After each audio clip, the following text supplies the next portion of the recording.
Tout autre chose, comment peut-on être tolérant? Une question provocatrice qui est aussi le titre du dernier livre de la professeure de littérature Claude Habib. Elle est l'invitée du Grand Angle.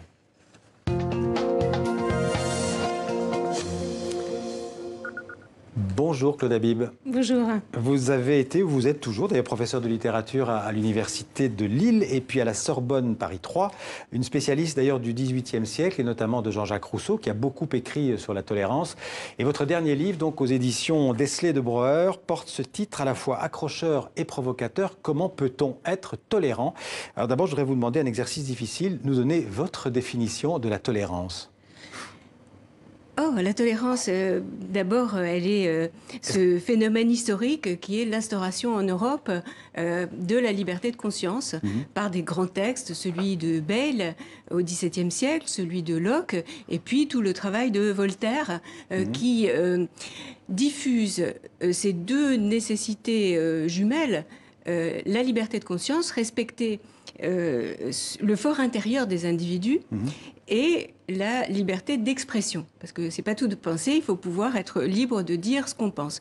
C'est le moment où on sépare, c'est le moment où on sépare la religion de la gestion de l'État, du gouvernement.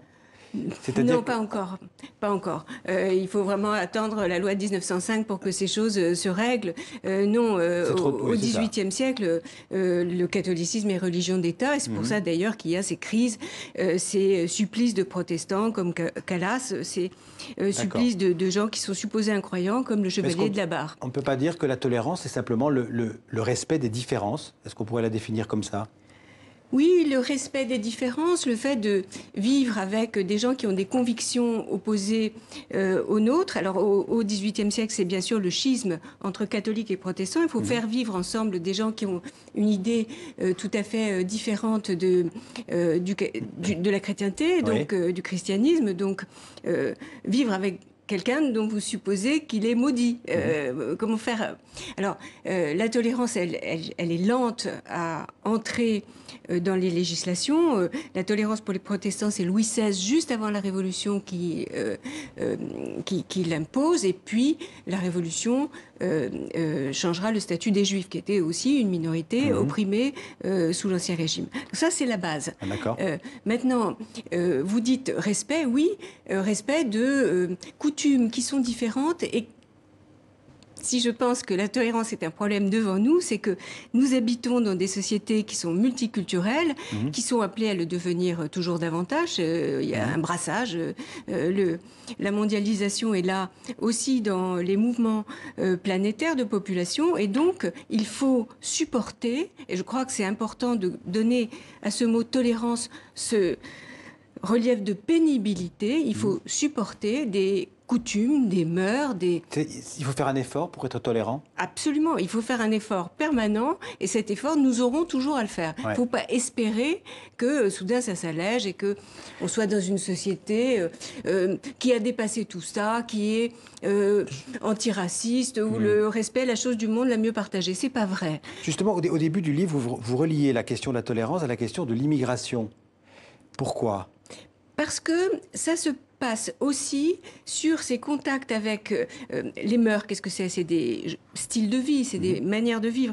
Alors, il y a des manières de vivre qui sont étrangères et qui vont nous choquer. Alors, sur le vêtement, vous voyez bien ce serpent de mer de la crise voile, par exemple. Du voile. Alors, le voile est insupportable à certaines. Bon, et ça va rebondir sur la burqa, le burkini, enfin, toutes les déclinaisons du voile. Donc, on a cette difficulté avec des habits qui nous paraissent des symboles. Donc ça interroge notre tolérance. Ça interroge notre tolérance et nous avons des mouvements d'aversion.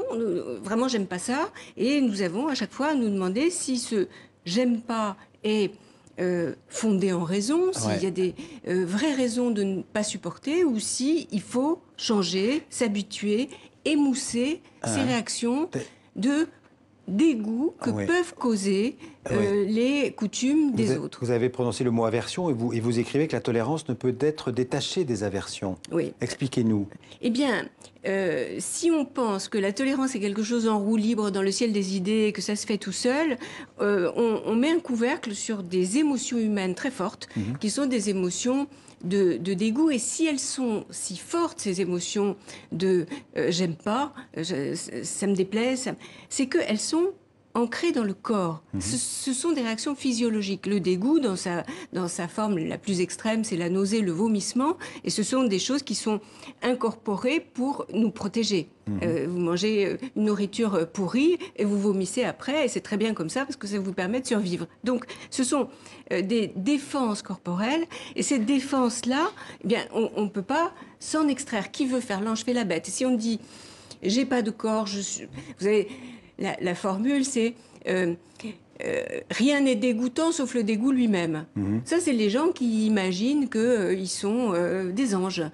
Mais quel type d'aversion mettent, je dirais, à l'épreuve notre tolérance ? Bon, écoutez, un exemple très simple. J'habite dans un endroit touristique près de la Tour Eiffel. Il y a plein de Chinois parce que les Chinois maintenant ont de l'argent, ils voyagent et c'est très bien. Ouais. Les Chinois crachent par terre. Ouais. Et quand vous avez ce crachat qui tombe près de vos pieds, vous avez un moment de... C'est dégoûtant, comment peuvent-ils ?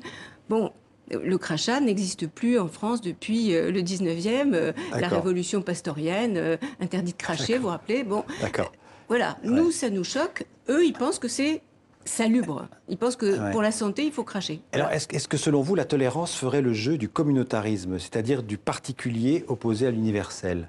Vous en parlez beaucoup dans le livre. Je pense que c'est une obligation pour toutes les communautés, pas seulement pour la communauté d'accueil, la communauté française que nous sommes, mais que toutes les communautés ont à faire cet effort de supporter des manières d'être différentes. Il n'y a pas que les Français... Si on est trop tolérant, est-ce que quelque part on fait le jeu du repli communautaire ? On accepte toutes les sortes de coutumes. Justement, c'est pour ça que la tolérance doit être limitée. C'est pas une vertu qu'on doit extrémiser en tolérant tout. C'est ce que je vous disais tout à l'heure. Il y a des aversions où il faut se poser la question, si ça ne me plaît pas, il y a peut-être des bonnes raisons. Mais déjà, le mot tolérance, parce que dire à quelqu'un qu'on le tolère, c'est déjà rien que dans le mot, c'est déjà à ses limites, non ? Je crois pas. Je crois que c'est un très beau mot et que se tolérer dit l'effort pour supporter l'autre. Et moi, je suis sûre que c'est un effort qui est exigé de nous, mais qui est difficile. Alors, je continue dans la même idée. Est-ce que la tolérance, ce serait une valeur de gauche, d'une certaine, je dirais, naïveté de gauche ? Ce qui est naïf, c'est l'au-delà de la tolérance. C'est l'idée que ça ne nous coûtera rien. Ça nous coûte, mais c'est une valeur universelle. Je pense qu'elle est ni à droite ni à gauche. Il faut que tous nous la pratiquions, indépendamment de nos convictions politiques. Alors dans le livre, il y a un chapitre du livre qui parle de l'Amérique et de nous. Donc justement, entre les États-Unis qui seraient, pour simplifier, adeptes du communautarisme, comme on dit à l'anglo-saxonne, et puis la France, adepte, on va dire, de l'intégration ou de l'assimilation républicaine. Quel est des deux pays le plus tolérant ? Nous avons ce devoir de tolérance, nous sommes une terre d'immigration comme les États-Unis, et au moment où cette tolérance est de plus en plus difficile parce qu'il y a les attentats, parce qu'après Charlie, tout le monde est choqué, nous supportons un procès qui nous vient des États-Unis en intolérance. C'est-à-dire que les États-Unis, le New York Times n'arrête pas de dire que la France est intolérante, que nous... C'est pas étonnant que ce soit arrivé en France. C'est pas étonnant, ils l'ont bien cherché avec leur laïcité, ils oppriment les musulmans, alors évidemment, ils ont la monnaie de leur pièce. Bon, c'est évidemment insupportable de recevoir ce son de cloche. Après, ils ont élu Donald Trump, donc ça veut dire qu'on n'est pas les rois de l'intolérance. Ils ont aussi à balayer devant leur porte. Mais bon, la gauche américaine a fait un mauvais procès à la France et a refusé de comprendre ce que c'était que la laïcité républicaine dont vous parlez. Et je crois vraiment que c'est une tenaille. Nous avons... des difficultés à domicile, des questions sérieuses sur ce que nous devons tolérer, ce que nous ne devons pas tolérer, et ce procès qui nous vient de gens pour qui le multiculturalisme est la solution. Ainsi que le politiquement correct. Vous parlez aussi beaucoup dans le livre de la tolérance et des religions. Est-ce que tolérance et religion, ce sont deux mots contradictoires, incompatibles, dans le passé, bien sûr, et encore aujourd'hui? Ben, aujourd'hui, non, parce que vous avez des religions qui En tout cas, dans l'Église catholique, évidemment, il y a eu des progrès qui ont été faits depuis Vatican II. Depuis Vatican II, l'Église catholique ne pose pas de problème, sauf les problèmes qu'elle supporte, puisque c'est une religion qui est persécutée dans quand même beaucoup d'endroits du monde. Vrai. Donc les choses ont tourné. L'Église n'est plus persécutrice, mais... Depuis Vatican II, donc on voit le pape Jean XXIII, qui était le pape donc, de Vatican II. Ça, c'est pour expliquer l'image. Pardon. Donc l'Église s'est réformée. Bon, le protestantisme est évidemment une religion tolérante. Et la multiplication des sectes protestantes aux États-Unis, qui vivent en bonne intelligence, prouve que cette tolérance est possible, mais nous avons à la réclamer de l'islam. Ouais. Alors on parlait tout à l'heure du dialogue du pape François avec l'islam, c'est une très bonne chose, mais il y a, pour que l'islam rentre dans la modernité, la nécessité absolue qu'il fasse le même pas que le catholicisme. Il faudrait que l'islam fasse son Vatican II, quoi, quelque part. Il faudrait que l'islam arrête de croire que l'apostasie est un crime.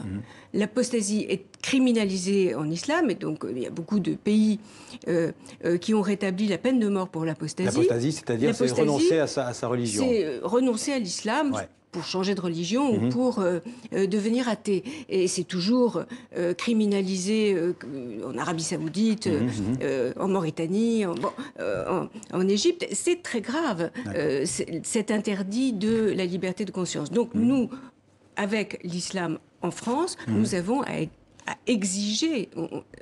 Vraiment, je dis exiger. Il n'y a pas du tout de possibilité d'atermoiement sur ce point. Ouais. Que la liberté de conscience soit respectée par les musulmans, par les autorités musulmanes. Une dernière question, Claude Habib. Vous êtes une femme tolérante?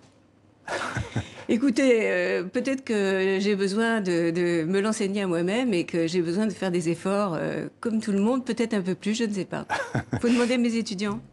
Merci en tout cas d'être venu parler de ce livre. Il y a plein de choses encore sur la démocratie.